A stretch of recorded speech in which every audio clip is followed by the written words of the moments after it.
Welcome to the iToaster News Network, the unscripted show that hopefully lasts longer than 3 episodes this time, talking about games and gaming news.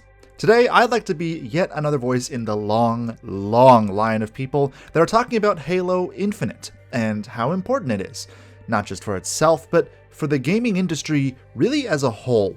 Now, chances are, unless you literally haven't been on the internet in the last 2 years, which you very well might not have, you know about Infinite, and you probably know the good and the bad things people have been saying about it. And coming from at least my personal experience in the previous flight test, it does seem like it's going to be a fantastic game when it comes out, with almost Reach-like graphics but updated to the modern next-gen standard.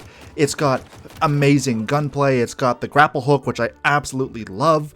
It's got the sprint and the aim-down sights that have been reworked, and they finally make sense in Halo, and they're not these overpowered Call of Duty-like things anymore. And, of course, it's got the classic sound effects that were just missing in Halo 5, and it needed those, and they're amazing. Nice.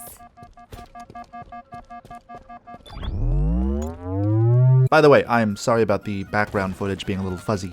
This was my first time using OBS, and I had forgotten to raise the bitrate when I was recording this, so oops.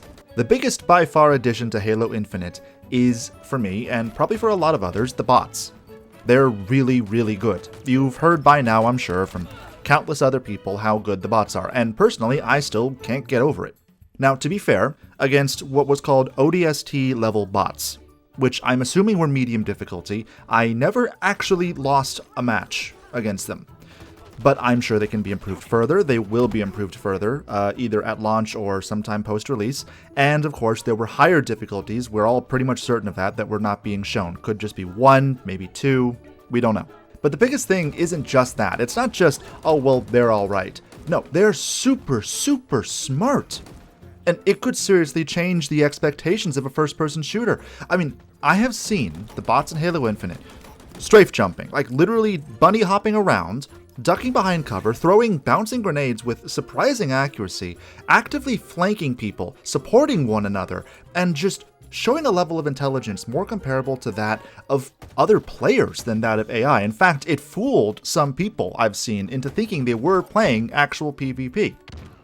They even make genuine mistakes, and they don't see everything. They're not like these omnipresent gods that can see the whole entire map. They have player-like sight, player-like hearing, and they have a player-like reaction time that is not instantaneous, and they can mess up as a result too, and you can outsmart them. In an age where the concept of single-player content is just going out the window in favor of these multiplayer-only games, where even a game like Battlefield 2042 is coming out now with no single-player whatsoever, and that's not to say that Battlefield single-player has ever been something to write home about, but it's interesting to see how much Halo Infinite is trying to bring something new to the table. Because how many first-person shooters can you think of in recent times, or really even at all, that have bots that are actually good? I am not talking about the kind of bots that are in Team Fortress 2, that are in Call of Duty, that are in Overwatch. The Call of Duty AI is brain dead. Literally, sometimes. The Team Fortress 2 AI relies on aimbotting in order to become better at the game. It is not tactically smart, and instead just causes more damage by aiming better than you can and reacting faster than you can, and the Overwatch AI, don't even get me started. They're junk. Now, of course, Battlefield 2042, I mentioned that already, is going to have bots at release, if I am not mistaken, at least from what I have heard. And that could be interesting, but I don't really have high expectations for that, because in DICE's previous game that had bots, which was Battlefront 2, back in 2017, I believe, 2018, those bots were stupid. And in fact, they were so stupid that the bots actually can't do the full multiplayer modes. They had to limit it to just a ground-based supremacy-style mode where you're capturing points because they couldn't do the ground-to-space battles. They just weren't smart enough to figure it out. And don't give me that bullcrap about how they can't add bots because of performance reasons, or because they can't optimize it. Because there is a game that was made by, I'm pretty sure it was made by one fucking guy, and that is Ravenfield, and that game has unlimited bots. And they are they're not the best, but they're pretty damn smart. And they're well optimized, and they work really well. So don't tell me that you can't do bots, okay? If you're too busy adding de novo anti-cheat to your system, but you can't add bots, there's your problem. The problem is you have other priorities that don't benefit the gamer. See, that's a topic for another day. Oh Christ, I'm getting off track. But no, if Halo Infinite performs well, you could suddenly see this as a standard for video games. You could suddenly see that first-person shooters would need to have half-decent bots in them. They'd have to have something that's competitive. Even to, a skilled player should be able to go in and theoretically have at least a basic challenge against these AIs, and not by means of cheating by aimbot or omnipresence or anything like that, just a genuine challenge against a well-made AI. It could become a standard. Suddenly Call of Duty might have to do it. Suddenly Battlefield might have to do it. What if the Battle Royale games had AI? And why don't they, for that matter? Because what happens when you can't get 100 people to play one? Yeah, right now you can. What happens when you can't? And that's another big argument, I feel like, and I know that to some extent that's the reason why Halo Infinite has them. What happens when the player base starts to die? It won't happen in 3 months, it won't happen in a year, but 10 years from now. What happens when you can't get together enough people on the actual game servers to play a full big team battle match? Let's just leave it at that. You fill it with AI. Let's say you had 3 people, and you want to do a team versus team.